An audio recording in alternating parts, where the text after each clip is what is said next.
Herkese merhaba, Hayatım Örgü Motifistan'a hoş geldiniz. Bugün sizlerle altıgen hırkalar için hazırladığım altıgen motifin modelini anlatacağım.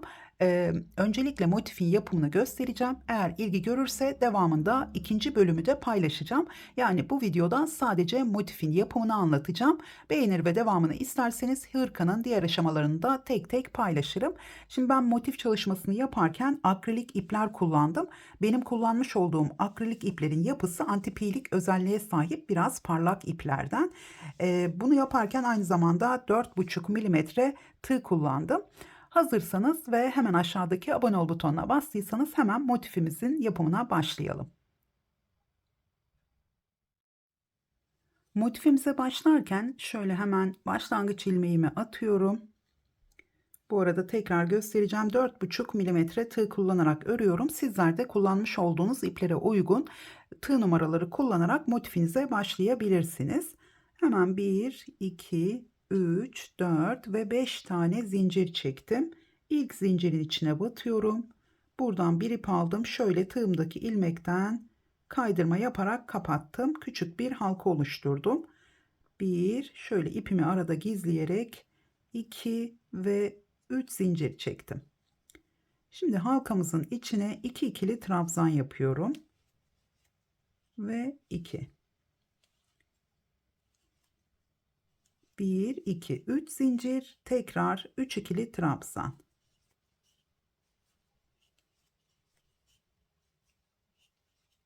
Tekrar 3 zincir, 3 ikili trabzan. Bu şekilde 6 tane üçerli trabzan gruplarımız olacak. Aralarda 3 zincir çekeceğiz.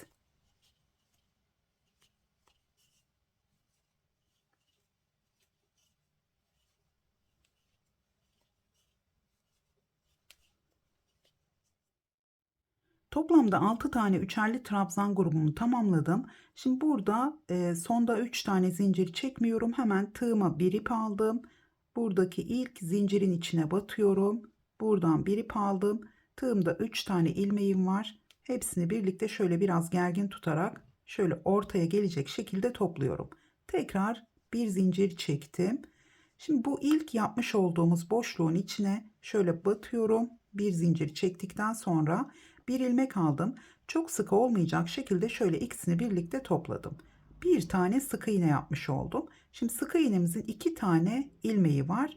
İkinci ilmeğin içine batıyorum. Buradan yine bir ilmek aldım. Şöyle tığımda yine iki tane ilmeğim var. İkisini birlikte topladım. Burada kalın bir ikili trabzanla başlamış olduk. Biraz daha kalın oluyor bu şekilde yaptığımız zaman. Hemen yanına iki ikili trabzan daha yapıyorum. Arada bir zincirimiz var.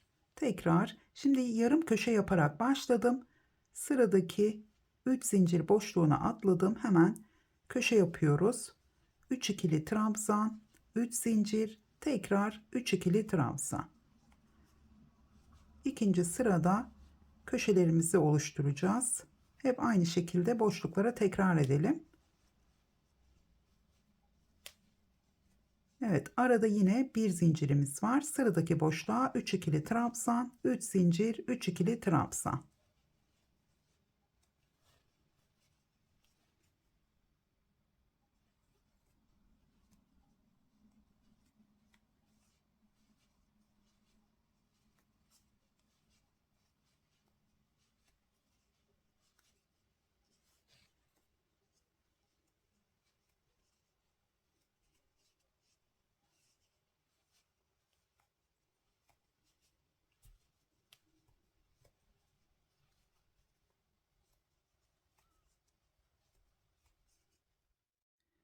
İkinci sırayı tamamladım. Hemen burada yarım olan köşemizi de tamamlayacağız. Burada zincir çektim bir tane. Hemen ilk boşluğun içine geliyorum. 3 ikili trabzan. 2 ve üçüncüsü. Şimdi tekrar bir ip aldım. Köşeyi kapatırken buradaki ilk trabzanımızın üzerine battım. Buradan bir ilmek aldım. 3 ilmeğimi birlikte topluyorum. Şimdi bir zincir çektim ve ipimi keseceğim. Burada rengimizi değiştireceğiz. Rengimi değiştiriyorum. Hemen şöyle tığıma başlangıç ilmeğimi attım. Şimdi herhangi bir köşe boşluğundan başlayacağım. Şöyle battım, buradan bir ilmek aldım, tığımdaki ilmekle beraber ikisini birlikte topladım. Yine direkt sık iğne yaparak başlamış oldum. Sık iğnemizin şu ilk ilmeğine değil, ikinci ilmeğine batıyorum. Gördüğünüz gibi çok sıkı yapmadım. Buradan ilmeğimi aldım, biraz uzattım. Tığımda yine 2 tane ilmeğim var. İkisini birlikte topladım. Hemen yanına 2 ikili trabzan daha yapıyorum.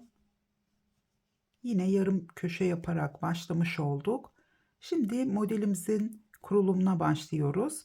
Şimdi birkaç sıra, her sırada renk değiştireceğim. 1-2 sıra sadece. Daha sonra 2 sırada bir renk değiştireceğiz. Modelimiz her sırada renk değiştirdiğimizde farklı görünüyor. 2 sırada renk değiştirdiğimizde farklı görünüyor. Şimdi ben başlangıçta birkaç sıra tek sırada yapıyorum. Onu da hemen size göstereceğim. Şimdi ortadaki boşluğumuza bir ikili trabzan yaptım. Trabzanımı biraz uzun yaptım. Hemen şöyle şu alttaki trabzan grubumuzun ortasındakine battım. İpimi arkadan alıyorum. Şöyle ilmeğimi uzattım. 2 ilmeği topladım. Yine biraz daha uzattım. 2 ilmeği tekrar topladım. Şimdi bu modelin özelliğinden biraz köşelerimiz sivri oluyor ördükçe. O yüzden bu başlangıçta modelimizi kurarken bu ortaya gelen trabzanlarımızı biraz daha uzun yapalım. Yani köşeden bile uzun olsa endişe etmeyin. Şu benim trabzanım oldukça gevşek olmuş. Onu hemen düzelteceğim. Biraz gergin yapmamız gerekiyor. Şöyle ilmeğimizi uzattığımız için gergin tutalım. Daha sonra 2 ilmeğimi topladım. Tekrar 2 ilmeğimi topladım. Hemen şöyle boşluktan tekrar batıyorum. Yine ikili trabzan yaptım. Bir zincir, tekrar köşeye geldim. Köşelerimiz hep aynı şekilde. 3 ikili trabzan, 3 zincir ve 3 ikili trabzan.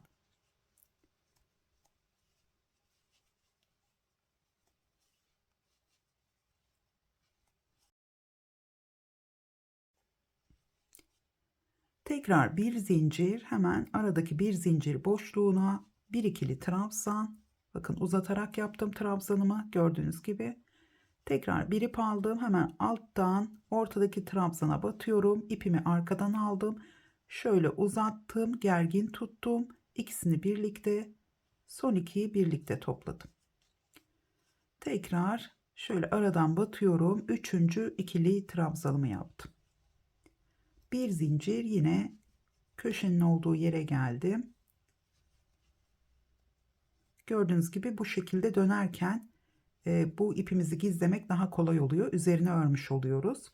Şöyle ipiniz uzun olduysa buradan şöyle ilmeğinizi aldıktan sonra ipimizi tekrar bu tarafa çekerek şöyle biraz daha sağlamlaştırmış oluyoruz bu şekilde. 3 zincir çektim. Bakın yine ipimin üzerine örmeye devam ediyorum. Evet, şöyle üçüncü ikili trabzanımı yaptım. Evet, üçüncü sırayı bu şekilde tamamlıyoruz.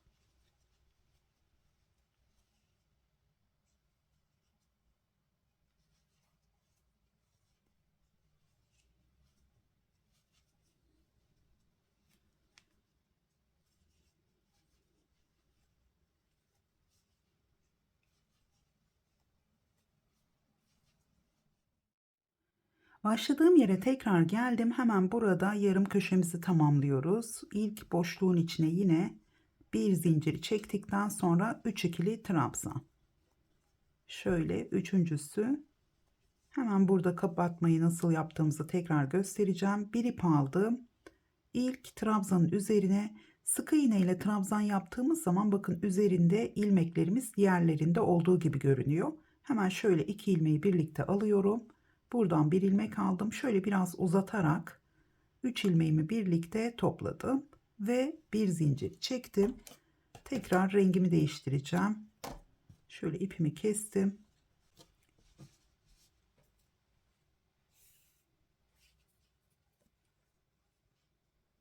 Başlangıç ilmeğimi atıyorum. Yine herhangi bir köşeden başlayacağım. Şöyle yine sık iğnemin ikinci ilmeğinden bir ilmek çıkardım. 2 ilmeğin birlikte topladım. Bakın şu başlangıç ipimizi kısa olduğu zaman şöyle bu taraftan da çekip yine üzerine 2 ikili trabzan yaparak gizleyebiliriz. Şimdi modelimiz yine aynı şekilde devam ediyor. Burada bir kez daha göstereceğim. Hemen bir ip aldım. İlk boşluğun içine bir ikili trabzan, trabzanımı uzun yapıyorum gördüğünüz gibi.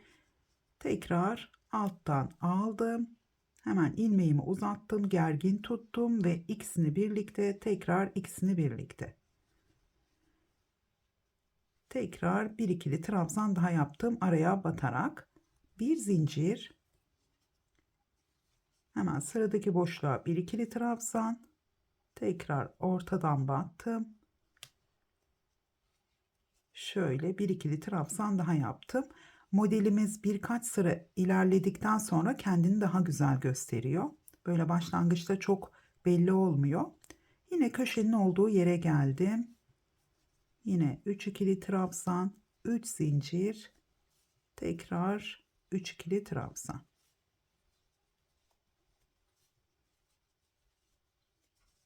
Evet, bir zincir çektim. Tekrar buraya geldim. Bir ikili trabzan. Hemen alttaki trabzanın üzerinden aldım. Hemen şöyle aradan batıyorum. Üçüncü ikili trabzanımı yaptım. Bir zincir, tekrar devam ediyorum. Bir ikili trabzan, bir ip aldım. Hemen şöyle alttaki trabzandan battım. İlmeğimi uzattım ve son ikiyi birlikte topladım.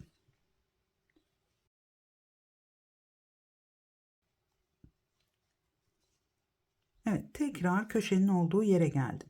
Şimdi hemen burada göstermek istiyorum. Eğer her sırada renginizi değiştirirseniz bu alttan alarak yapmış olduğunuz trabzanlar her zaman aynı rengin üzerine geliyor. O zaman farklı bir simetri olmuş oluyor. Yeni sırada yani ikinci rengimizde devam ettiğimiz zaman buradaki trabzanların üzerinden almış olacağız. İki sırada bir yaptığımız zaman da modelimiz farklı görünüyor. Şimdi bu sıradan sonra yine rengimi değiştireceğim ve artık iki sırada bir rengimi değiştirmeye başlayacağım. Hemen şöyle motifimin üzerinde göstermek istiyorum. Başlangıçta bu şekilde yaptım. Çünkü burada model başlangıcımız için zaten başlangıçta 2 sıra ördüm. Daha sonra bir sırada şöyle bakın 1 2 2 sıra birer sıra ördüm her renkten. Gördüğünüz gibi burada modelimizin başlangıcını yani böyle açılıyormuş gibi bir görünüm elde ettim. Dilerseniz bu modeli her renkle 3 sıra yaparak 4 sıra yaparak da değiştirebilirsiniz ama o zaman tabii ki daha farklı görünecektir. Burada 2 sırada bir değiştirdiğimiz zaman zikzak görünümünü almış oldu. 3 sırada yaptığımız zaman o zaman bakın burada yeşille 2 sıra yaptığımız zaman her iki sırada da yani birinci sıra ve ikinci sırada da hep turuncuların üzerine gelmiş oluyor. Bu alttan aldığımız trabzanlarımız. Üçüncü sırayı yaptığımız zaman artık üçüncü sıra burası olmuş oluyor.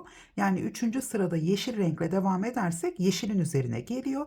O zaman buradaki modelimizin görünümü bozulmuş oluyor. Yani zikzak görünümü değil de daha farklı bir görünüm olmuş oluyor. O yüzden tek sıra yaparsanız şu başlangıçta gördüğünüz gibi hep aynı rengin üzerine gelerek bu şekilde çizgiler oluşturarak daha farklı bir görünüm alacak. İki sırada bir yaptığımız zaman da bu model zikzak görünümünü almış oluyor. Şimdi şöyle hemen motifimizin bakın burada sonunda da gördüğünüz gibi köşelerde sivrilmelerimiz oldu.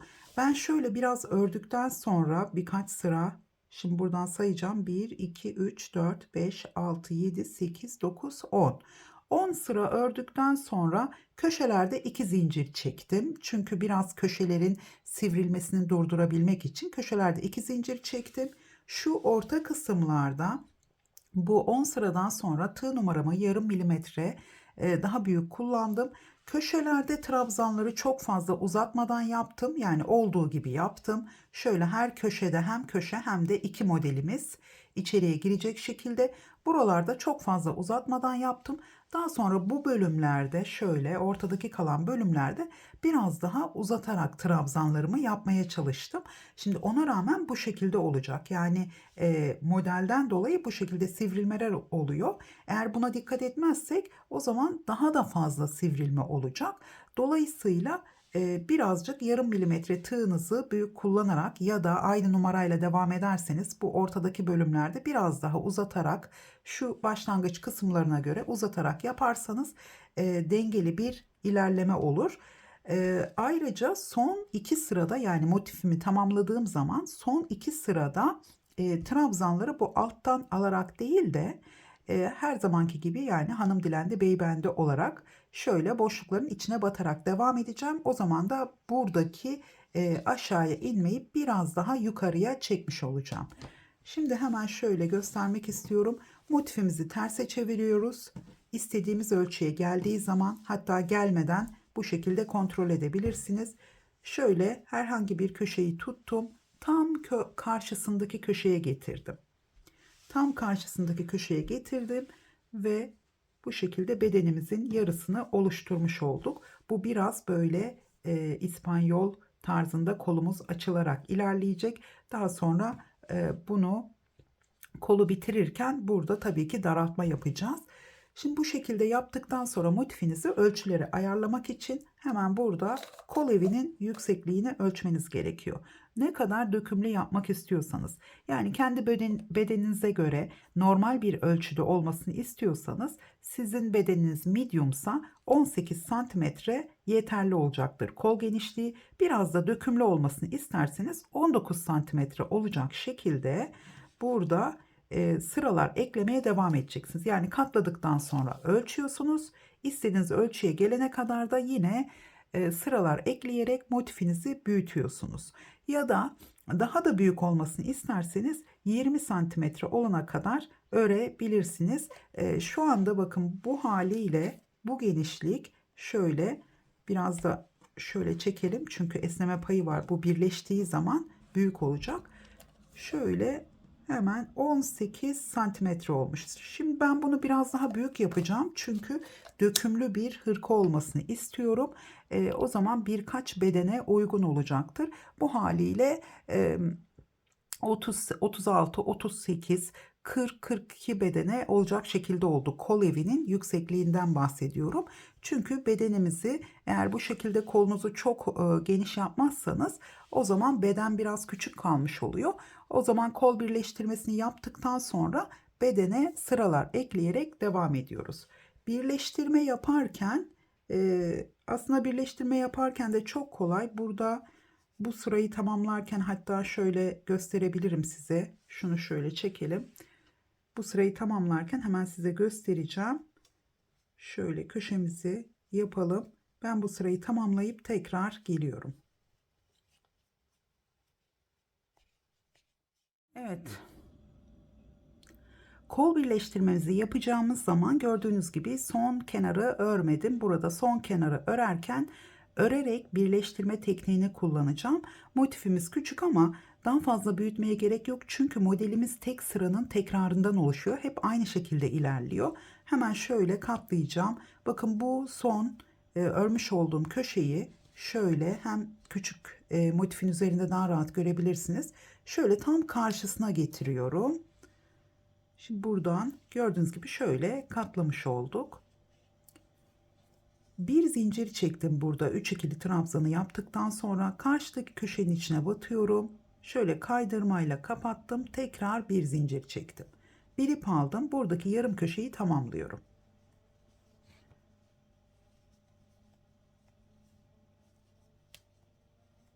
Tekrar burada bir zincir çekiyorum ya da şöyle yapalım.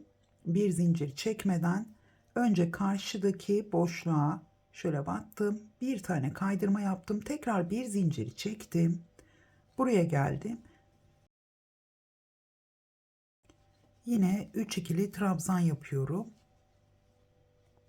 Burada şöyle içine batarak yapmadım motifimizin.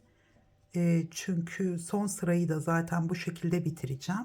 Yani modelimizi devam ettirmeyeceğim. Son iki sırada Şimdi bu şekilde devam edeceğim. Böyle bitirmek isterseniz de yine modelimizi devam ettiriyoruz. Hemen karşıdaki boşluğa atladım ve şöyle bir kaydırma, bir zincir.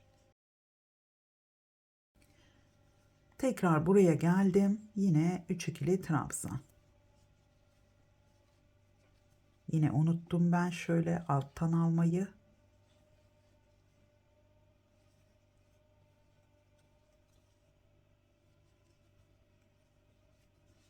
Tekrar son boşluğumuz kaldı. Hemen köşeyi de nasıl kapatacağımızı göstereceğim. Bir kaydırma yaptım. Bir zinciri çektim. Buradaki yarım köşemizin olduğu yere geldim. 3 ikili trabzan ve üçüncüsü. Şimdi önce köşeyi kapatıyorum. Hemen şöyle bir ip aldım. Buradan yine şöyle ipimi aldım. 3 tane ilmeğim var. Hepsini birlikte topladım.